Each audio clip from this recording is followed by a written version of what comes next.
Imagine being so good at bank robberies that you earn the title the Dean of American Bank Robbers.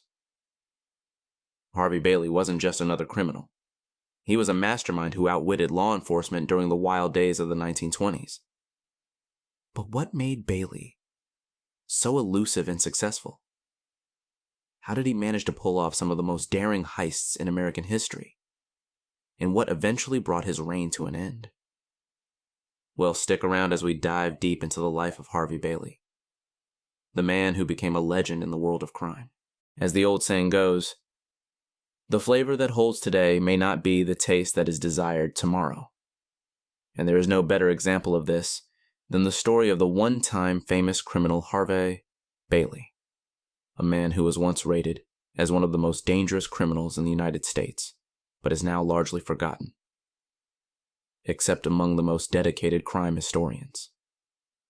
Harvey Bailey, oftentimes called the Dean of American Bank Robbers, was no common crook. His life personified the lawlessness of the 1920s and 1930s, when outlaws and gangsters roamed at will in the streets, and the line that separated fame from infamy was razor thin. Now, Harvey Bailey stood out from the crowd in more ways than one.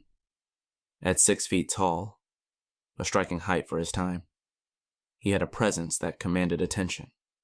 His tuft of hair added to his imposing figure, making him appear even taller. Weighing around 200 pounds, Bailey was built like a bank president rather than a bank robber. His appearance, with its scholarly air, might remind some of a high school math teacher who scorned students struggling with geometry. What set Harvey apart from other outlaws was his age. At least a decade older than most criminals of his era, Bailey had a surprisingly long career in a dangerous profession. However, once federal agents became aware of him, his criminal days were numbered. His reputation, unfairly tarnished, was linked to crimes he didn't commit. Although he was labeled a killer, this was misleading. Now, it is true that during one of the robberies, one of the gang members shot someone, but there is no evidence that Bailey himself ever fired a weapon.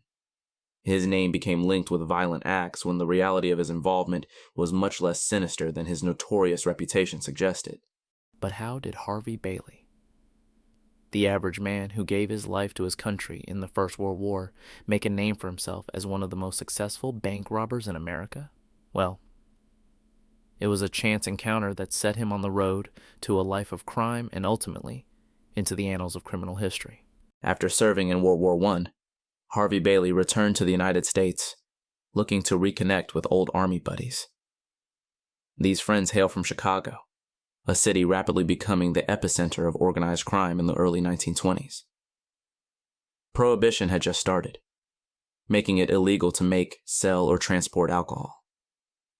But where there's a law, there's also opportunity, especially for those willing to operate outside the law. Harvey's friends in Chicago were bootleggers, a risky but very profitable job back then. Men like Al Capone and Johnny Torrio were making lots of money by sneaking alcohol into the city and selling it on the black market. Now this was a violent enterprise where rival gangs filled territories and worked for profit. To succeed in this world, one needed more than just guts. One needed a well-oiled machine and the readiness to use force to protect one's territory. Harvey quickly realized that bootlegging, while profitable, was not for the faint of heart. The business was dominated by powerful gangs, and the risks were immense. A rum runner, someone who transported illegal alcohol, had to know the back roads to all major cities, evading law enforcement and rival gangs alike. The best source of liquor was Canada, just across the border from Detroit, and rum runners would make dangerous trips to bring top-quality booze into the United States. But there was a catch. To be a successful rum runner, one had to be tied to a particular gang. Going independent was not an option. Those who tried to operate outside the established networks often met a grim fate, usually at the bottom of Lake Michigan. The life of a rum runner was perilous, and Harvey, who had a sharp mind for business, began to look for other ways to make money. That's when he turned his attention to bank robbery. Bank robbing, unlike bootlegging, was a business that could be handled by a small team sometimes even by a single person with the right skills and a good plan. Seeing huge potential for big profits with comparatively low overhead, Harvey decided to make a career change. Over the years between the early 1920s and 1932, Harvey Bailey developed into one of the most successful bank robbers in American history, being credited with nearly 30 heists. Harvey was a meticulous planner, never pulling a job off without first working out every detail. Maybe this was why, although very dangerous for the risk involved, no one had been seriously hurt during his heists. Now, the Midwest in the 1920s was the time for bank robbers, and Harvey Bailey was on top. His gang did not just rob banks. To them, it was an art to hit several targets sprawling across the region with precision. St. Paul became Bailey's headquarters, where he cleverly laundered the stolen money, staying one step ahead of the law. One of the most notorious heists linked to Bailey was the Great Denver Mint robbery in 1922. In broad daylight, 5 men stormed the mint with sawed-off shotguns, making off with $200,000 in crisp $5 bills. This daring raid was just the beginning. Bailey's gang was merciless, and it continued to rob Minnesota banks, such as the Bank of Sturgis in 1928 and the Bank of Wilmar in 1930. But that is not all. They raided banks in Iowa and Indiana, having left behind a trail of empty vaults in their wake.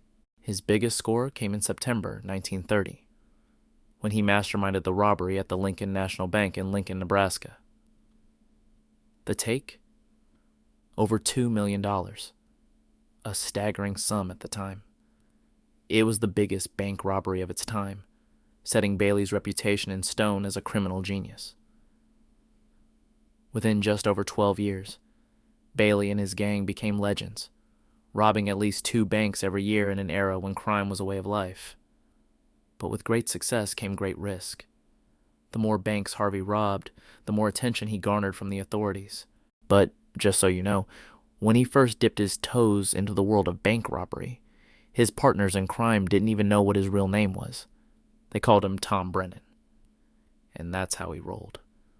Way under the radar. It wasn't until he reached the ripe old age of 45, ancient for a bank robber, to be more precise, before his true identity as Harvey Bailey was revealed. And how did that happen? Well, thanks to one of the weirdest arrests of the early days of what would become the FBI. Initially, agents didn't know what they were holding. But as they dug deeper, they got more information about who Bailey really was. What seemed like a name in the criminal underworld suddenly became a desperate and dangerous man in public view. It was finally in June of 1932, after he had robbed a bank at Fort Scott in Kansas, that Harvey's luck began to run out. Playing golf in Kansas City didn't give him much time to relax, as he was arrested and subsequently sentenced to 30 years in the Kansas State Penitentiary at Lansing. Though prison life brought Harvey Bailey a stop, it certainly wasn't the end. In fact, it was only the very beginning of one of the boldest chapters of his criminal career. As with many other prisons, the Kansas State Penitentiary allowed time for recreation, and baseball became very popular among the inmates. On June 1st, 1933, during a routine game, a group of convicts, Harvey among them, saw their chance to escape. It was a simple but audacious plan. While the game was in progress, one of the inmates, a convicted murderer named Wilbur Underhill, threw a wire around the warden's neck. Another inmate, allegedly Harvey, pressed a gun to the warden's back and issued a chilling ultimatum: "Let us go, or we'll kill you." Although the prison walls were manned with armed guards, the warden ordered them to stand down.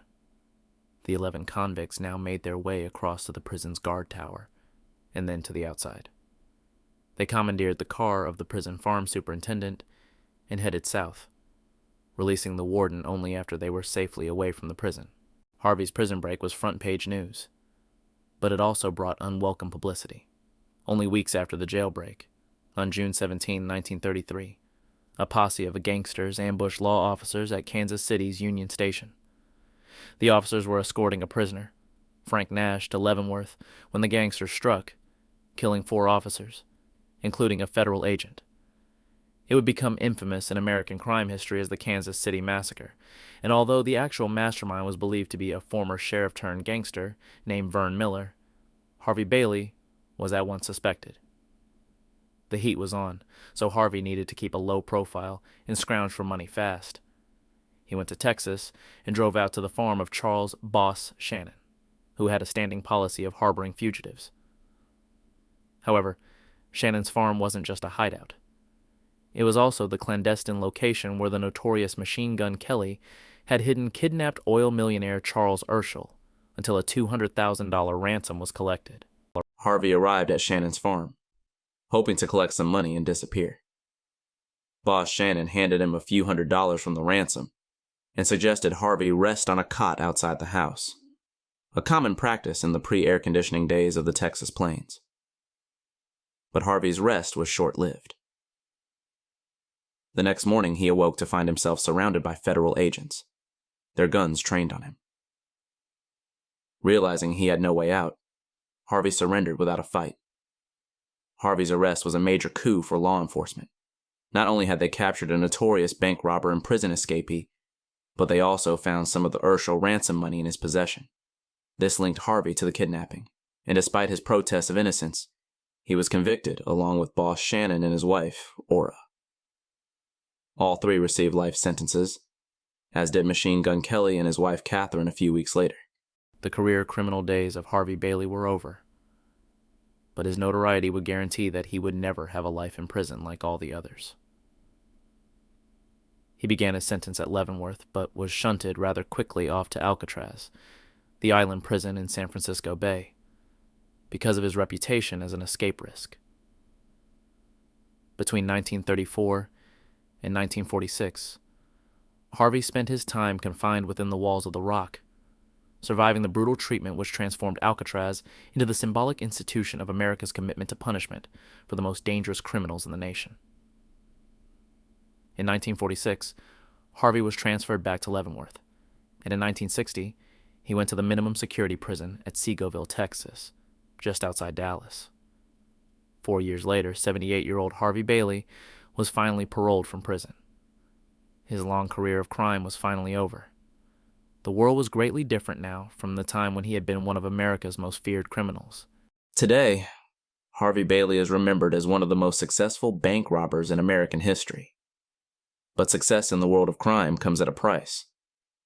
Harvey spent a total of 30 years behind prison walls, and by the time he was finally paroled from prison, Harvey was an old man, and his life of crime was all but in his distant memory. Harvey Bailey's is ultimately a cautionary tale, the bittersweet story of the fleeting nature of fame and just what it costs to live outside the law. For all of his underworld success, Harvey's life was marked by long years of imprisonment and a legacy that, though infamous, is today largely forgotten. In the end, Harvey Bailey's life took a surprising turn. After years of living on the edge as one of America's most notorious bank robbers, Bailey chose a path no one would have expected. In 1966, he stepped away from his criminal past and decided to settle down. He got married and left behind the chaos of his former life, seeking peace in something much simpler: cabinet making. This wasn't a new skill for Bailey. It was something he had learned as a young boy, long before the allure of fast money and crime took hold of him. And so, when he finally walked free, Bailey picked up where he had left off, trading in his guns for woodworking tools. It was a quiet, almost poetic end for a man who had once lived such a loud and dangerous life. Bailey's story came to a quiet close on March 1st, 1979, when he passed away peacefully at the age of 91. In the end, the man who once lived a life of danger and excitement found peace in simplicity. His final years were a stark contrast to his earlier exploits, showing a different side of a man who once commanded headlines for his daring crimes. Now, what do you think about the story of Harvey Bailey? Share your thoughts in the comments below, and subscribe to a channel, and if you love this story, you wouldn't want to miss the story of Catalani.